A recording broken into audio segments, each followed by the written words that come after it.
Assalamualaikum warahmatullahi wabarakatuh.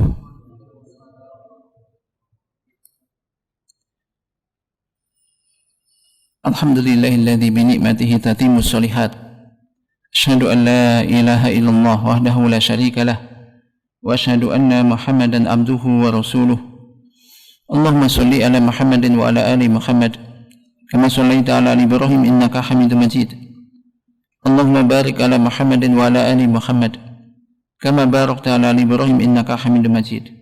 Ya ayyuhalladzina amanu taqullaha haqqa tuqatih wa la tamutunna illa wa antum muslimun. Amma ba'd. Jamaah salat subuh yang dirahmati Allah Subhanahu wa taala. Alhamdulillah, mari kita panjatkan puji syukur kehadirat Allah Subhanahu wa taala atas nikmat dan karunia yang telah diberikan oleh Allah Subhanahu wa taala kepada kita. Dan kita bersyukur pada Allah, kita diberi karunia kesempatan berada di hari-hari yang paling utama di dunia, yakni 10 hari pertama di bulan Dzulhijjah. Ini adalah hari-hari yang paling utama di mana amalan soleh yang dilakukan di hari-hari ini itu ahabbu ilallah, itu lebih dicintai oleh Allah Subhanahu wa taala daripada di hari-hari yang lainnya. Bahkan ini lebih utama, amal soleh yang dilakukan di hari-hari ini lebih utama daripada jihad fisabilillah, kecuali seorang yang keluar dengan jiwa dan hartanya ke medan jihad dan gugur, tidak pulang, gugur di medan jihad. Oleh karenanya, marilah kita bergunakan waktu-waktu ini, dan waktu ini cepat berlalu, cepat berlalu. Waktu-waktu yang tersisa dari 10 hari pertama di bulan Dzulhijjah di tahun ini, maka kita pergunakan dengan memperbanyak amal-amal soleh kita. Dan amal soleh yang utama adalah yang diwajibkan oleh Allah Subhanahu wa taala. Di antaranya adalah salat 5 waktu. Maka ini kita tingkatkan, kita jaga, kita kerjakan di awal waktu dengan tumakninah. Demikian juga setelah amal-amal yang wajib, ini berbanyak amal-amal yang sunnah, masuk solat-solat sunnah, termasuk juga bisa puasa sunnah mulai tanggal 1 hingga tanggal 9, terkhusus ini tanggal 9 Dzulhijjah, ini puasa Arafah, di mana puasa Arafah keutamanya bisa menghapuskan dosa-dosa setahun yang lalu dan yang akan datang. Demikian juga amal-amal yang lainnya, termasuk sedekah, termasuk juga birrul walidain, dan juga amal-amal kebaikan yang lainnya.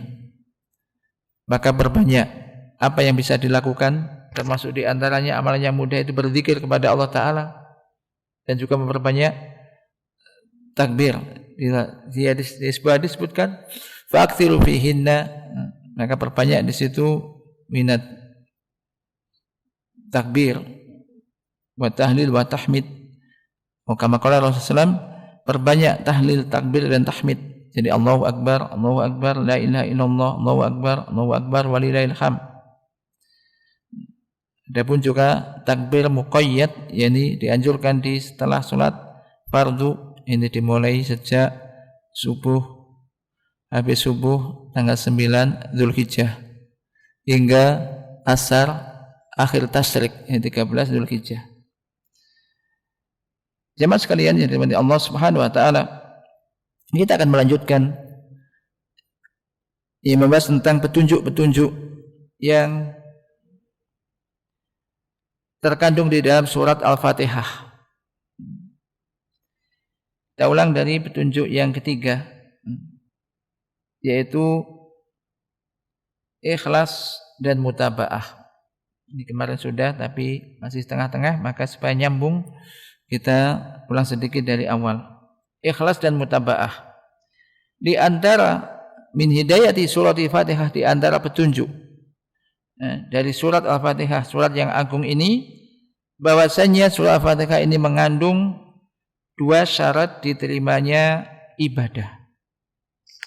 Maka ibadah itu, apapun ibadah itu, maka tidak akan diterima di sisi Allah Subhanahu wa taala kecuali dengan 2 syarat.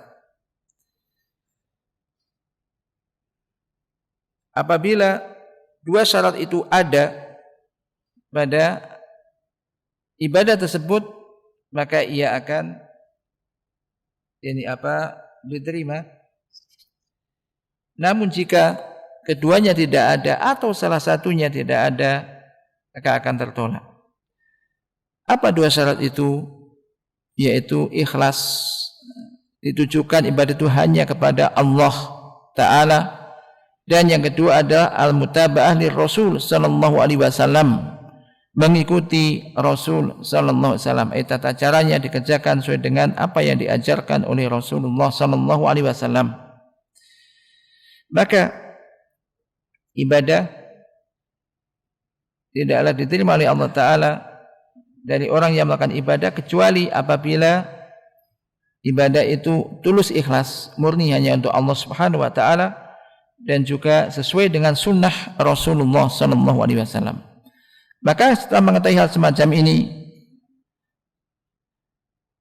kewajiban kita adalah bagaimana mengupayakan setiap ibadah yang kita lakukan itu bisa ikhlas hanya karena Allah. Yang kedua, mengupayakan bagaimana ibadah yang kita lakukan bisa kita tunaikan, bisa kita kerjakan sejauh kemampuan kita sesuai dengan sunnah Rasulullah sallallahu alaihi wasallam, ajaran Rasulullah sallallahu alaihi wasallam.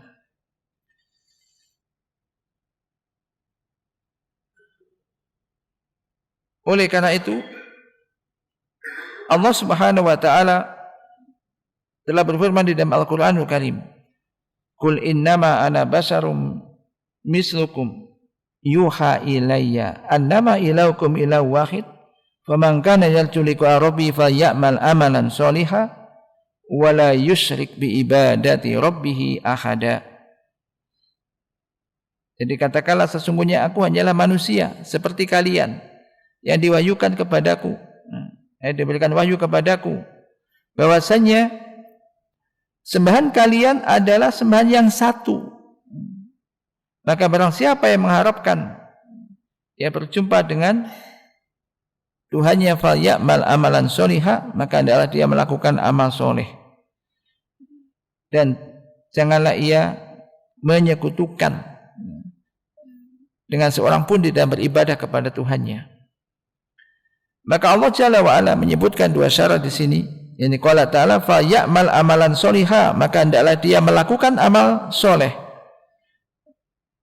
Amal soleh, dan amal ini amalan la yakunu sholihan ila idza wafaqas sunnah, dan amalan tidak akan menjadi soleh kecuali ketika ia bisa sejalan sesuai dengan sunnah, yakni sunnah Nabi sallallahu alaihi wasallam. Karena beliaulah yang menjelaskan kepada umat ini amal soleh. Jadi amal soleh bukan menurut kita, soleh menurut syariat, menurut apa yang dijelaskan oleh Rasulullah SAW. Maka qala ta'ala wa innaka latahdi ila sirati mustaqim, dan sesungguhnya engkau wahai Muhammad benar-benar menunjukkan kepada jalan yang lurus. Ini hidayatul bayan, menjelaskan ini loh jalan yang benar, jalan yang lurus, yakni jalan siratullah alladzi lahu ma fis samawati wa ma fil ard ala ilallahi tasirul umur. Ya, siratal mustaqim, jalan yang lurus, yaitu jalan Allah yang miliknya lah segala apa yang ada di langit dan apa yang ada di bumi. Ketahuilah ala ilallahi tasil umur, kepada Allah lah semua urusan ini akan kembali. Kemudian berikutnya menyebutkan yakni syarat yang kedua di dalam firman Allah Subhanahu wa taala, wala yusyrik bi ibadati rabbih ahada. Maka di sini terdapat apa? Syarat ikhlas, yaitu hendaknya ia berlepas diri dari kesyirikan dan selamat dari kesyirikan, di mana hendaknya hanya dia tujukan kepada Allah saja amalnya. Dan syirik, apa itu syirik? Syirik itu adalah menyamakan selain Allah dengan Allah di dalam hal-hal yang khusus bagi Allah, baik itu di dalam uluhiyah. Uluhiyah itu adalah mengimani bahwasanya hanya Allah yang berhak untuk disembah. Kalau meyakini di sana ada, di sana yaitu dia tujukan ibadah kepada selain Allah, maka ini syirik. Ataupun di dalam rububiyah, rububiyah meyakini bahwasanya yang memiliki hak rububiyah hanyalah Allah Ta'ala, yaitu yang mencipta, yang mengatur, yang memiliki, termasuk yang memberikan rezeki, yang bisa menurunkan hujan, dan yang lainnya. Ini hanyalah Allah.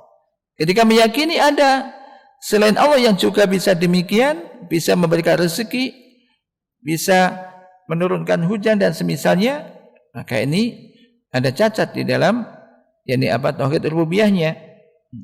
Ini bisa masuk kesyirikan, maka ini tidak boleh. Ataupun juga di dalam asma dan sifat. Fahadani syartani la qabula lil a'mali illa bihima. Maka dua syarat ini menjadikan amalan itu tidaklah diterima kecuali dengan keduanya, yaitu ikhlas karena Allah dilakukan amalan itu dan dilakukan sesuai dengan sunnah Rasulullah sallallahu alaihi wasallam. Allah Ta'ala telah berfirman, alladzi khalaqal mauta wal hayata liyabluwakum ayyukum ahsanu amala. Yaitu dialah zat yang telah menciptakan kematian dan kehidupan untuk menguji kamu sekalian, siapa di antara kamu sekalian yang paling bagus amalnya. Siapa di antara kalian yang paling bagus amalnya. Perhatikan di dalam ayat ini, di mana Allah Subhanahu wa taala tidak mengatakan untuk menguji kamu sekalian siapa di antara kalian yang paling banyak amalnya. Allah tidak mengatakan yang paling banyak amalnya, akan tetapi yang paling bagus amalnya. Karena yang penting ukurannya ini adalah bagusnya amal, bukan banyaknya amalan. Dan amalan ini tidak akan menjadi bagus kecuali dengan dua syarat ini, yakni ikhlas dan juga mutaba'ah sesuai dengan tuntunan Rasulullah sallallahu alaihi wasallam. Oleh karena itu, Fudail bin Iyad rahimahullahu taala di dalam firman Allah Subhanahu wa taala, liyabluwakum ayyukum ahsanu amala, qala, beliau mengatakan yaitu akhlasu wa aswabuhu. Yang dimaksud yaitu akhlasu wa aswabuhu, yang paling ikhlas dan yang paling tepat. Kemudian ditanyakan, ya Aba Ali, ma aslahuhu ma akhlasuhu wa aswabuhu. Wahai Abu Ali, apa yang dimaksud dengan akhlasuhu wa aswabuhu? Qala, dia mengatakan innal amala idza kana khalisan wa lam yakun sawaban lam yuqbal, wa idza kana sawaban wa lam yakun khalisan lam yuqbal, hatta yakuna khalisan sawaban, wal khalisu ma kana lillah wa sawabu ma kana ala sunnah. Dia menyebutkan sesungguhnya amalan itu apabila khalis, yaitu murni, khalis, benar, tapi tidak sawaban, tidak tepat, maka tidak diterima.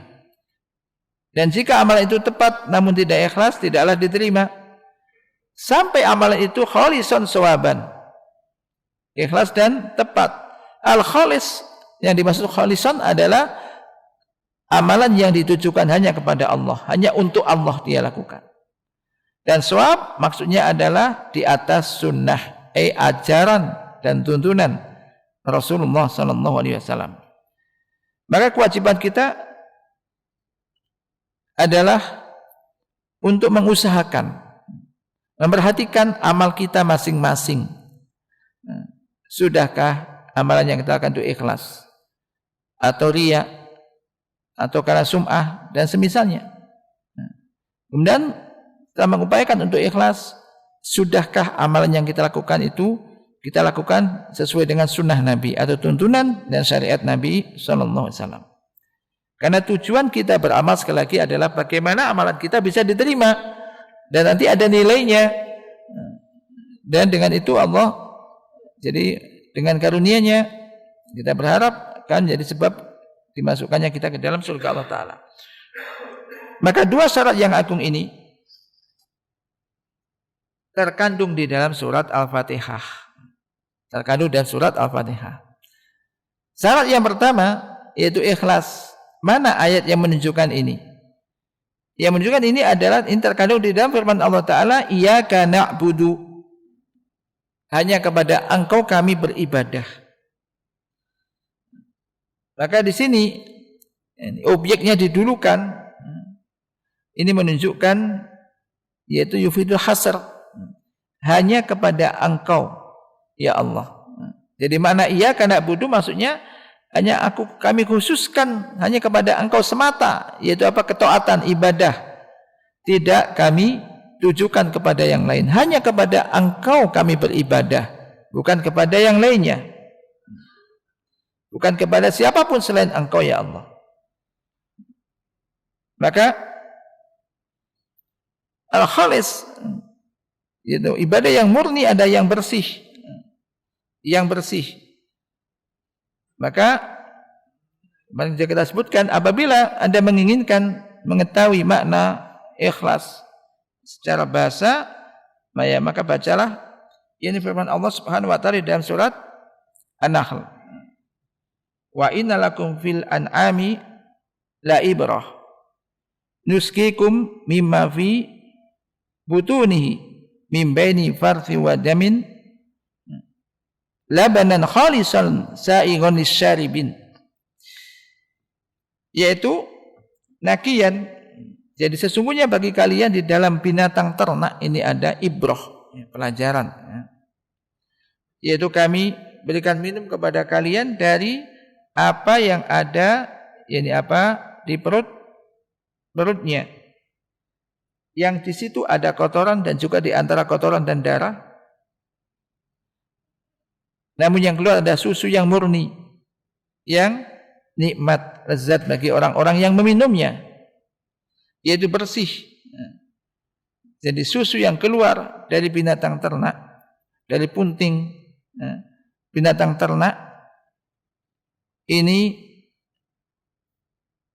tidak bercampur dengan kotoran dan juga darah. Pada kotoran dan darah ada di dalam perut binatang ternak. Yang keluar susu yang murni ini.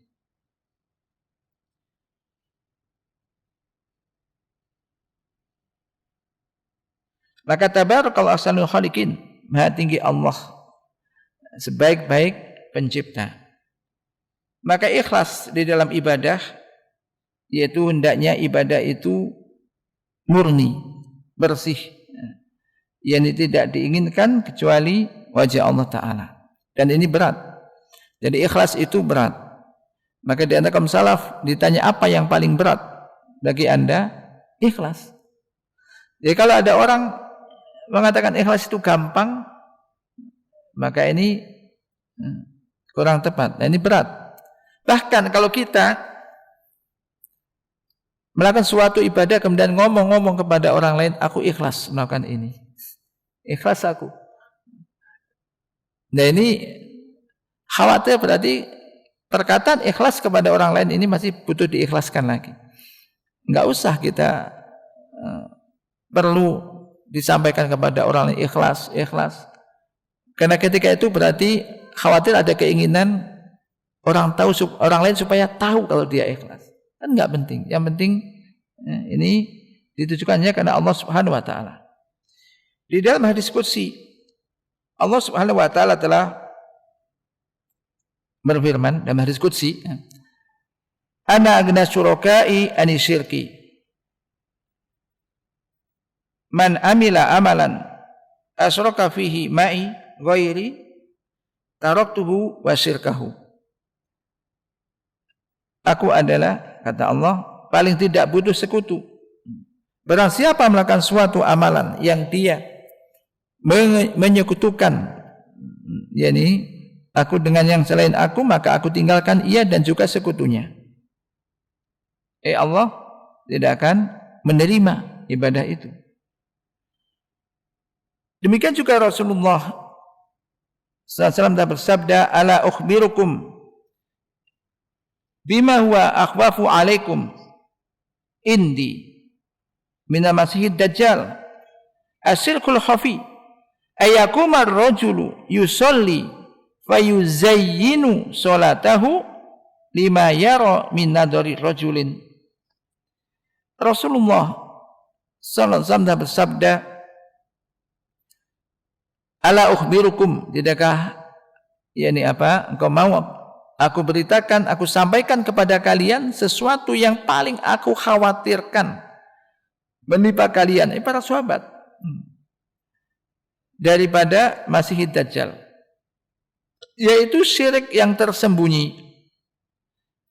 Dia contohkan, yaitu seseorang yang berdiri sholat, lalu dia baguskan sholatnya, dia berindah sholatnya, mungkin lama-lama sholatnya, ketika ia tahu bahwasanya ada orang yang memperhatikan sholatnya. Misalkan orang sholat 2 rakaat, dapat 1 rakaat biasa. Begitu rakaat kedua, mungkin dia tahu ada seorang yang mungkin disekani, atau seorang yang dia anggap mulia, kemudian memperhatikan dia. Dia tahu ada orang memperhatikan sholatnya, lalu dia sholatnya dibagus-baguskan, dilama-lamakan misalkan, maka ini digambarkan, dicontohkan sebagai syirik khafi. Ini kan berat sekali. Maka ini dikhawatirkan oleh Nabi kepada para sahabat, apalagi kepada kita. Maka terus ini mujahadatun nafas. Jadi untuk terus melawan nafsu kita, bagaimana memerangi nafsu itu supaya bisa ikhlas. Wa qala Rasulullah SAW, "Ayuhan nas, ittaqu hadha syirka fa innahu akhfa min dabibin namal. Faqulu Allahumma inna na'udzu bika min an nusyrika bika syai'an na'lamu wa nastaghfiruka lima la na'lam." Wahai manusia, takutlah kamu sekalian kepada kesyirikan ini, karena sungguhnya ia lebih tersembunyi, lebih enggak tampak gitu, daripada semut hitam yang kecil. Apalagi disebutkan semut hitam yang kecil di batu yang hitam di waktu yang sangat kelam, gelap, sangat enggak kelihatan. Maka bacalah ini doa agar bisa diselamatkan dari kesyirikan. Ini penting.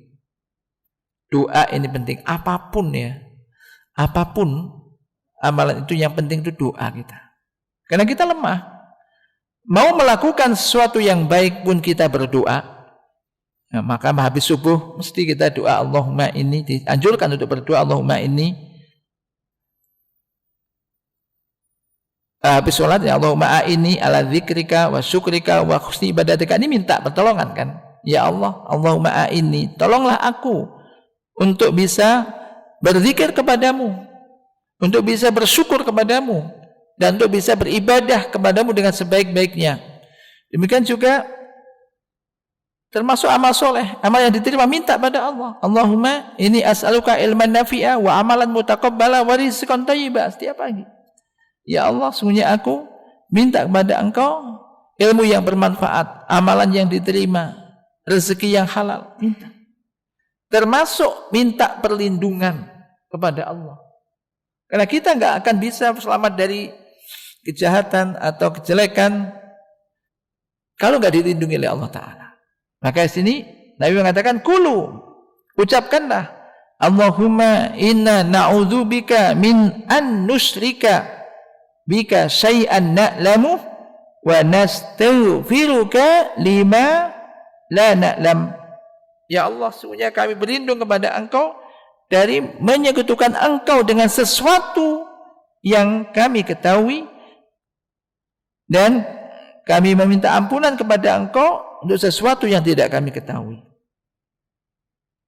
Oleh karena itu, wajib bagi seorang hamba untuk berhati-hati, menjaga diri dan waspada dari kesyirikan ini, dan untuk berlindung kepada Allah Subhanahu wa Ta'ala dari kesyirikan ini, dan untuk bisa senantiasa menjaga doa, menjaga mengamalkan, yaitu doa yang diajarkan oleh Nabi ini, doa yang agung yang penuh berkah yang diajarkan oleh Nabi sallallahu alaihi wasallam kepada umatnya. Hafal kan? Insyaallah hafal ya. Coba dibaca. Allahumma ya minimal yang enggak hafal sekali dibaca sekarang kan sudah berdoa. Allahumma inna na'udzubika min an nusyrika bika syai'an na'lamuhu wa nastaghfiruka lima la na'lamu. Mungkin ada juga karena lafaz diberi pakai a, berarti ana. Kalau nahnu ini kami. Kan kalau ana berarti Allahumma ini a'udzubika an usyrika min an usyrika bika syai'an a'lamuhu wa astaghfiruka lima la a'lamu. Jadi mana sama. Kalau astaghfiruka berarti Allahumma ini a'udzubika berarti saya. Ya Allah, sesungguhnya aku berlindung kepadamu. Kalau na'udzubika, sesungguhnya kami berlindung kepadamu.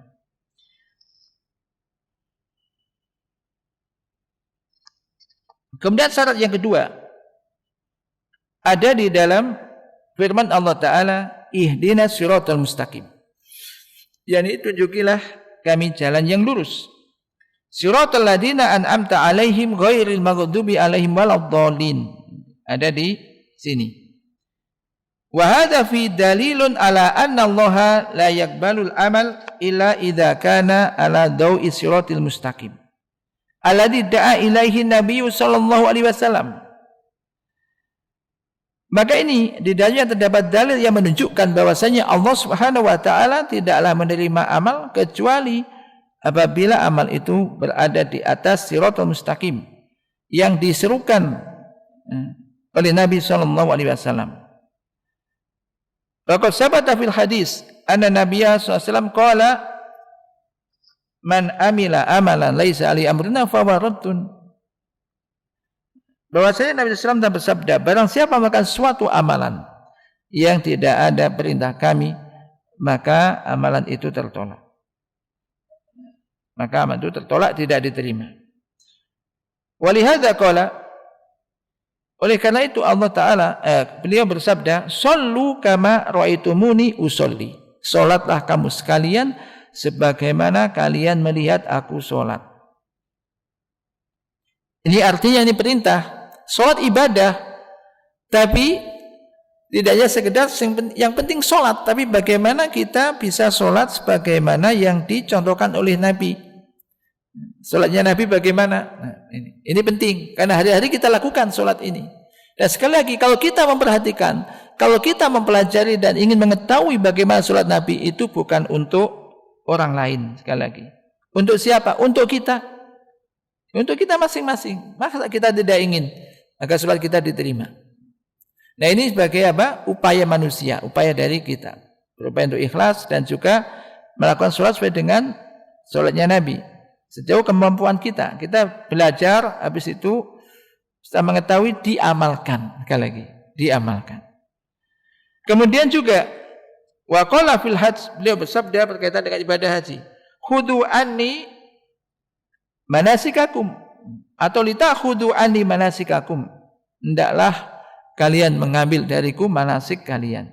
Maka demikian juga haji bagi orang yang sudah mau berangkat haji, maka yang lebih penting adalah dia belajar bagaimana tata cara ibadah haji ataupun umrah yang sesuai dengan apa yang diajarkan, dicontohkan oleh Nabi SAW.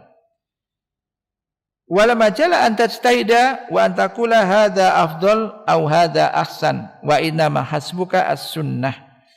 Maka di situ tidak ada majal, tempat untuk berijtihad dalam maksudnya ibadah ya. Dan misalkan Anda mengatakan ini lebih afdal dan atau ini lebih baik. Akan tetapi cukup bagi Anda yaitu sunnah wa hadyu nabiyyika al-karim sallallahu, dan petunjuk Nabi kita al-karim, yakni Rasulullah sallallahu alaihi wasallam. Sesungguhnya Nabi SAW apabila berkhutbah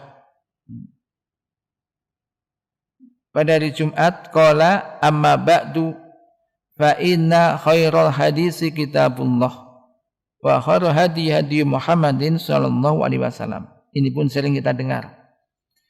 Ini artinya, ini sebetulnya ayat hadis ini, ungkapan ini diungkapkan di awal khutbah ini untuk mengingatkan manusia. Amma ba'du fa inna khairal hadisi kitabullah. Amma ba'du, sesungguhnya sebaik-baik ucapan itu adalah kitabullah. Sebaik-baik kalam atau sebenar-benar kalam ucapan itu adalah kitabullah, Al-Qur'anul Karim. Karena itu kalamullah. Tidak ada keraguan sedikit pun di dalamnya. Maka jadikanlah itu sebagai pedoman, petunjuk, pegangan, gitu kan? Wa khairul hadi hadi Muhammadin sallallahu alaihi wasallam, dan sebaik-baik petunjuk itu adalah petunjuk Nabi Muhammad sallallahu alaihi wasallam, Al-Qur'an dan sunnah. Ini mengingatkan manusia, mengingatkan kita. Jadi semuanya nanti bagaimana merujuknya kepada ini, kitabullah dan juga sunnah, petunjuk Rasulullah sallallahu alaihi wasallam. Karena sebaik-baik kalam itu kitabullah, Al-Qur'anul Karim, dan sebaik-baik petunjuk itu ada petunjuknya Rasulullah Muhammad sallallahu alaihi wasallam. Maka mulia sekali orang yang mempelajari Al-Qur'an dan kemudian memahaminya, mengamalkannya dan juga mengajarkannya. Khairukum man ta'allama al-Qur'ana wa 'allama. Sebaik-baik kalian adalah orang yang mau mempelajari Al-Qur'an dan mengajarkannya. Maka di sana tidak ada petunjuk yang lebih sempurna daripada petunjuk Nabi sallallahu alaihi wasallam. Tidak ada jalan yang lebih bagus daripada jalan yang ditempuh oleh Nabi sallallahu alaihi wasallam. Maka surat ini mengandung pengamalan. Jadi dua syarat diterimanya ibadah ini, yaitu ikhlas dan juga mutaba'ah. Maka ketika kita membaca ini, maka ini mengingatkan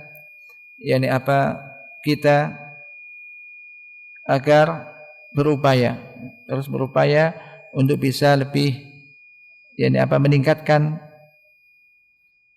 kualitas ibadah, yaitu kualitas ibadah ikhlas dan juga sesuai dengan sunnah. Selanjutnya petunjuk yang keempat, yaitu as-siratal mustaqim, tentang jalan yang lurus. Jalan yang lurus. Nah, pembicaraan tentang as-siratal mustaqim, untuk jalan yang lurus ini, dan ini termasuk di antara petunjuk dari surat yang penuh berkah ini ada beberapa poin, terbagi dalam beberapa poin. Yang pertama adalah al-hidayah ila siratil mustaqim. Itu minatullah. Petunjuk menuju jalan yang lurus itu adalah karunia dari Allah. Itu pemberian dari Allah Ta'ala. Yang kedua, nanti akan dibahas sebutkan apa itu siratal mustaqim. Yang ketiga, apa saja penghalang-penghalang di atas siratal mustaqim yang menghalangi orang untuk meniti jalan yang lurus itu apa saja. Kemudian yang keempat akan dibahas itu siapa sih orang-orang yang berada di siratal mustaqim. Manhum ahlus siratal mustaqim. Saya akan bahas bagian yang pertama dulu, yaitu hidayah petunjuk menuju siratal mustaqim itu adalah minnatullah. Itu adalah karunia dari Allah. Itu ada pemberian dari Allah Subhanahu wa taala. Allah huwal hadi yahdi may yasha wa yudhillu may yasha. Allah dialah zat yang maha memberikan petunjuk. Yang memberikan petunjuk kepada siapa saja yang dia kehendaki, wa yudhillu may yasha, dan menyesatkan siapa saja yang dia kehendaki.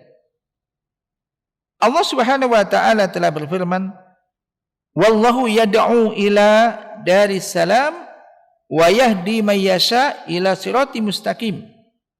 Dan Allah menyeru kepada Darussalam. Ini apa? Kampung yang penuh kedamaian, surga. Wa yahdi, dan akan memberikan petunjuk kepada siapa saja yang dia kehendaki menuju jalan yang lurus. Di ayat yang lain Allah Ta'ala berfirman, afaman zuyyina lahu su'u amalihi fara'ahu hasana fa innallaha yudhillu may yasha wa yahdi may yasha. Maka apakah orang-orang yang ditampakkan indah perbuatan jeleknya, lalu ia memandangnya sebagai suatu kebaikan, fa innallaha, maka sungguhnya Allah itu yudhillu may yasha, akan menyesatkan siapa yang dia kehendaki, wa yahdi may yasha, dan akan memberikan petunjuk kepada siapa yang dia kehendaki. Maka hidayah itu di tangan Allah. Hidayah itu yang apa? Di tangan Allah. Maka alangkah butuhnya kita. Alangkah butuhnya kita kepada hidayah tersebut. Alangkah butuhnya kita untuk senantiasa meminta kepada Rabb, kepada Allah Azza wa Jalla. Kiranya semoga Allah berkenan memberikan hidayah petunjuk kepada kita menuju jalannya yang lurus. Maka di dalam doa kunut, ini doa kunut witir, ada doa Allahumma hdini fiman hadait. Pernah baca ini kan? Allahumma hdini fiman hadait wa afini fiman afait. Allahumma hdini fiman hadait, ya Allah berikanlah aku petunjuk fiman hadait,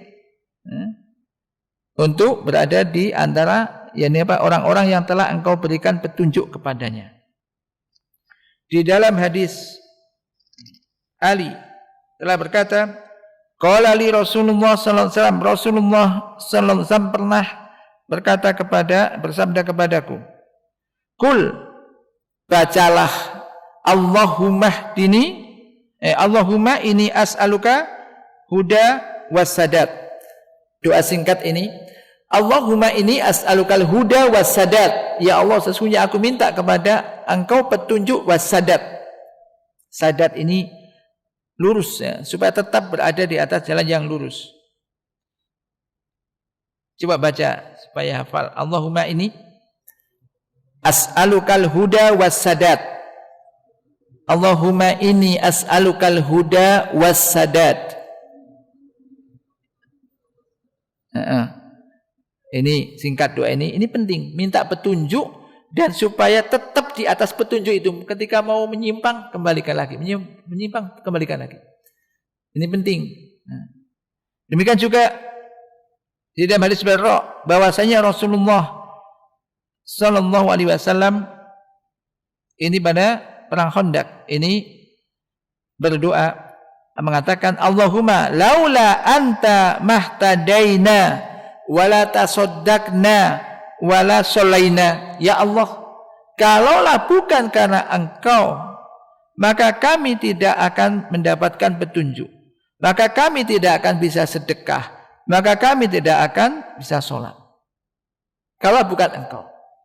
Ini menunjukkan apa? Kita bisa ke masjid, kita bisa sholat, kemudian rela bersedekah, bisa bersedekah, itu semua karena petunjuk Allah, karena ditolong oleh Allah Ta'ala. Maka fal hidayatu biyadih, hidayah itu ada di tangan Allah Subhanahu wa taala. Dialah Allah Subhanahu wa taala yang akan memberikan petunjuk kepada siapa saja yang Dia kehendaki menuju jalannya yang lurus. Dan jika Allah tidak memberikan petunjuk kepada Anda menuju jalannya yang lurus, niscaya Anda akan tersesat di dunia ini.